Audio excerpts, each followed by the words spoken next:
दोस्तों, Donald Trump ने जब से शपथ ली है उसके बाद से पूरी दुनिया में थलाथली मचा रखी है। और डोनाल्ड ट्रंप अप्रैल के अंदर भारत के ऊपर एक इतनी बड़ी चोट मारने जा रहे हैं जिसका अंदाज़ा अगर लगा लिया जाए तो पूरी भारत की अर्थव्यवस्था ही बदल जाएगी।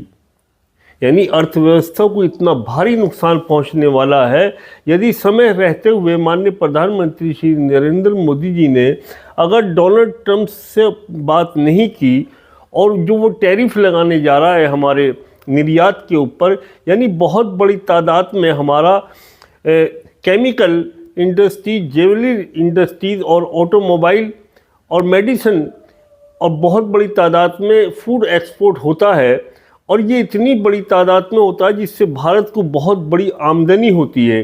लेकिन डोनाल्ड ट्रंप के तेवर इसने बदले हुए हैं कि डोनाल्ड ट्रंप ने इसके ऊपर बहुत बड़ा टैरिफ लगा दिया, यानी 100% का टैरिफ लगा दिया है, जिससे हमारी अर्थव्यवस्था पे बहुत ज़बरदस्त और आप हम पे दोनों पे फ़र्क पड़ने वाला है। यानी डोनाल्ड ट्रंप के इस कदम से भारत की अर्थव्यवस्था इतनी चरमरा जाएगी कि कभी इसका अनुमान भी नहीं लगाया गया होगा। यानी लोगों का मानना और विशेषज्ञों का कहना यह है कि डोनाल्ड ट्रंप अपनी हरकत से बाज नहीं आया और इतनी बड़ी तादाद में इतने बड़े पैमाने पर अगर इसने टैरिफ लगा दिया तो भारत के लिए ये बहुत बड़ा नुकसान की बात होगी और बहुत सारी फैक्ट्रियाँ, इंडस्ट्रीज जो है वो बंद होने के कगार पर पहुंच जाएंगी।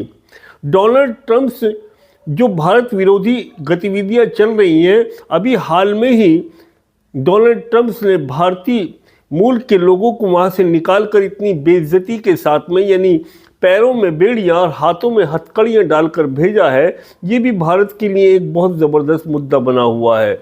दूसरी, डोनाल्ड ट्रंप इस टाइम इतने डिक्टेटरशिप में आ गया है कि डोनाल्ड ट्रंप ने हमारी चुनाव प्रणाली है उसके ऊपर भी उसने उंगलियां उठाई हैं।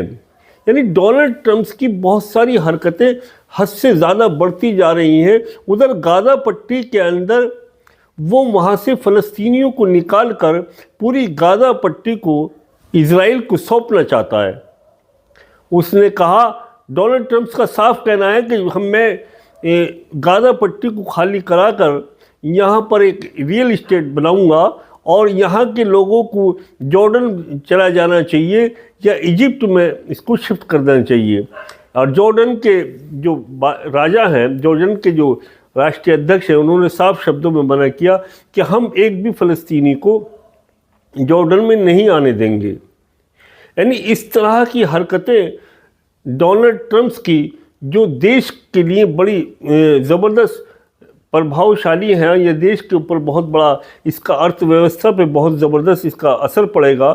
यदि समय रहते हुए माननीय प्रधानमंत्री श्री नरेंद्र मोदी जी ने डोनाल्ड ट्रंप को अपने प्रिय दोस्त को मनाने में कामयाब नहीं हुए तो भारत की अर्थव्यवस्था बहुत ज़बरदस्त चोट लगने वाली है। यानी डोनाल्ड ट्रंप का रवैया केवल भारत के लिए ही सत्य नहीं है, बल्कि यूरोप के जो देश हैं, जो उसके अपने हमसाया देश हैं, यानी नाटो अलायंस के अंदर जो देश आते हैं, वो बेल्जियम हो या ब्रिटेन हो, जर्मनी हो या फ्रांस हो या स्पेन हो या इटली हो, इन सब से तलख लेज़े में इसने ये कहा कि आप अपनी सुरक्षा की जिम्मेदारी खुद लें, हम इस चक्कर में नहीं पड़ेंगे।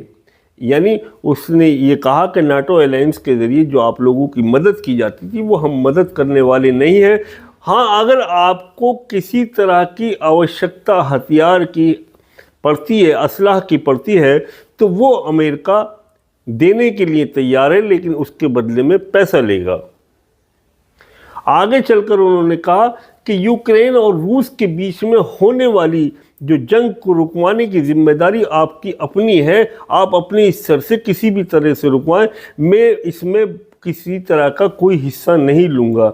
यानी यूरोप देशों के अंदर भी डोनाल्ड ट्रंप की थू हो रही है और डोनाल्ड ट्रंप के विरोध में जगह जगह लोग अपने दबी आवाज़ में इसका विरोध करने लगे हैं। यानी डोनाल्ड ट्रंप अपने ही लोगों का इस टाइम नहीं है, बल्कि डोनाल्ड ट्रंप जो है इस टाइम पुतिन यानी रशिया के जो राष्ट्रीय अध्यक्ष हैं, पुतिन से वो दोस्ती का हाथ बढ़ाने की फिराक में है। और जहां तमाम दुनिया ये बात मान रही थी कि रशिया और यूक्रेन के अंदर जो जंग हो रही है उसके अंदर वहां जो लोगों को हताहत हो रहे हैं, लोग जो मारे जा रहे हैं, उसकी जिम्मेदारी रशिया की है। लेकिन डोनाल्ड ट्रंप ने इसके बिल्कुल विरोध बात कही। डोनाल्ड ट्रंप ने कहा कि ये जो जंग हो रही है यूक्रेन और रशिया के बीच में, इसमें टोटल जिम्मेदार जो है वो यूक्रेन है। और यूक्रेन के जो राष्ट्रीय अध्यक्ष है जेलेंस्की, उनको उन्होंने तानाशाह बतलाया और डिक्टेटरशिप बतलाया। डोनाल्ड ट्रंप ने कहा कि यूक्रेन और रशिया के बीच में जो जंग हो रही है उसकी पूरी जिम्मेदारी यूक्रेन की है और यूक्रेन इसमें बहुत बड़ा दोषी है। और बात यहीं तक नहीं, बल्कि उन्होंने जेलेंस्की को कहा कि ये एक पहले कॉमेडी था और कॉमेडी बनने के बाद में अब ये डिक्टेटर हो गया है। और जो लोग कॉमेडियन होते हैं पहले और बाद में वो बहुत ख़तरनाक हो जाते हैं, डिक्टेटर हो जाते हैं। यानी पुतिन से दोस्ती करने का मकसद ये है कि वो रशिया और चीन की जो दोस्ती है उसको के अंदर दरार डालना चाहता है डोनाल्ड ट्रंप। और दूसरा मकसद उसका ये है कि वो किसी भी तरह से ब्रिक्स को, जो ब्रिक्स जो इन्होंने एक यूनाइटेड एक बना रखी है जिसके अंदर रूस है, चाइना है, इंडिया है, ब्राज़ील है, इटली है, ये तमाम देश, यूएई है, ये तमाम देश ब्रिक्स के अंदर आते हैं। और जिनका मकसद ये है कि अमेरिका की दादागिरी और बदमाशी को रोका जा सके, इनकी एक यूनिटी है। और डोनाल्ड ट्रंप बहुत शातिर आदमी है। डोनाल्ड ट्रंप इस ब्रिक्स को अपनी रणनीति से, अपनी चालों से इसको तोड़ देना चाहता है। यानी रशिया को अपनी तरफ खींचकर वो चाइना और रशिया के बीच में दुश्मनी पैदा करना चाहता है। उधर भारत को वो चाइना के मुकाबिल खड़ा करना चाहता है और दूसरी तरफ भारत की कमर तोड़ रहा है, आर्थिक स्थिति को कमज़ोर कर रहा है, दुनिया भर का टैरिफ लगाया जा रहा है। हमारा देश बहुत बड़े पैमाने पर अमेरिका को निर्यात करता है। उसमें उसके अंदर स्टील है, केमिकल है, मेडिसिन है और बहुत सारा के फूड उत्पादन है जो भारत बहुत बड़े पैमाने पर भेजता है। और उस पर पहले मुश्किल से 5% टैरिफ हुआ करता था, जिस पर 5% टैरिफ को बढ़ाकर इसने 100% कर दिया। और इसका नतीजा ये होगा भारत के अंदर कि बहुत सारी कंपनियां अपना दमखम खो बैठेंगी और बहुत सारी कंपनियों में ताले लग जाएंगे और भारत की अर्थव्यवस्था में बहुत ज़बरदस्त बाधा आ जाएगी और इसका असर आम जनता में, आम नागरिक पे जाकर पड़ेगा। माननीय प्रधानमंत्री श्री नरेंद्र मोदी जी जिस वक्त में डोनाल्ड ट्रंप से अभी 12 फरवरी को मिलने के लिए गए हैं तो वहाँ किसी कागज़ पे साइन किए हैं जिसमें डोनाल्ड ट्रंप पीछे से कुर्सी खींचकर और सम्मान के साथ में श्री नरेंद्र मोदी जी को बिठा रहे हैं और जिसको गोदिया मीडिया ने बहुत बड़ा चढ़ाकर पेश किया। लेकिन ऐसा नहीं है, वहाँ परंपरागत हर व्यक्ति के साथ में वो ऐसे ही किया जाता है। लेकिन ये बात दोस्ती की जब और अहमियत की जब ख़त्म हो गई, जब उसी वक्त में जॉर्डन के किंग और नेतन्याहू इन दोनों को लेने के लिए डोनाल्ड ट्रंप वाइट हाउस के बरामदे के अंदर पहुंचे और उनका आवभगत किया, उनको स्वागत किया और लेकर वाइट हाउस के अंदर दाखिल हुए। लेकिन जब माननीय प्रधानमंत्री श्री नरेंद्र मोदी जी वाइट हाउस पहुंचते हैं तो उनको एक महिला इम्प्रूव जो वहीं की थी वो उनको स्वागत के लिए खड़ी है और उनको कैचअप करती है और उस वहाँ से ले जाकर डोनाल्ड ट्रंप से मिलवाती है। तो इस बात की यही अहमियत पता चल जाती है कि जॉर्डन के किंग को और नेतन्याहू को लेने के स्वागत में वो उसके बरामदे में खड़े होते हैं, लेकिन श्री नरेंद्र मोदी जी अपने जिगरी यार के लिए वो बरामदे तक आने की भी जहमत गवारा नहीं करते।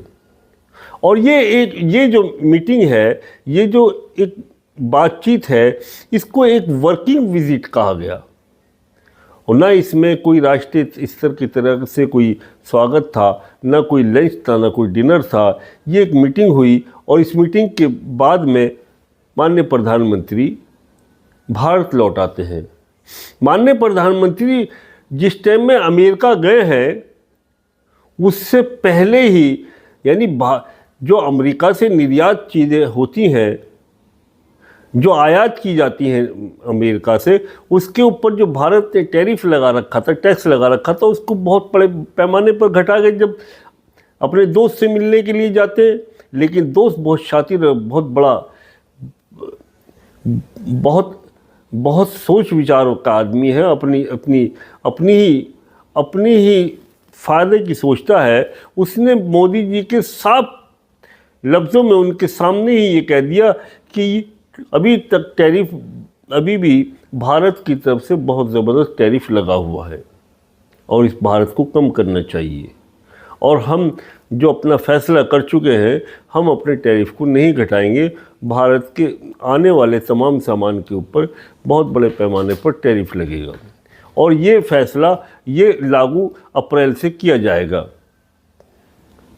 तो ये इस तरह का माहौल और इस तरह की बातें का होना और साफ लफ्ज़ों में इस बात को कह देना, ये साफ जाहिर है कि दोस्ती मोदी जी मानते होंगे, लेकिन डोनाल्ड ट्रंप मोदी जी को दोस्त नहीं मानता। अगर डोनाल्ड ट्रंप मोदी जी को बहुत दोस्त मानता तो इतने बड़े पैमाने पर टैरिफ नहीं लगाता। अगर मोदी जी को वो दोस्त मानता तो बरामदे में लेने आता।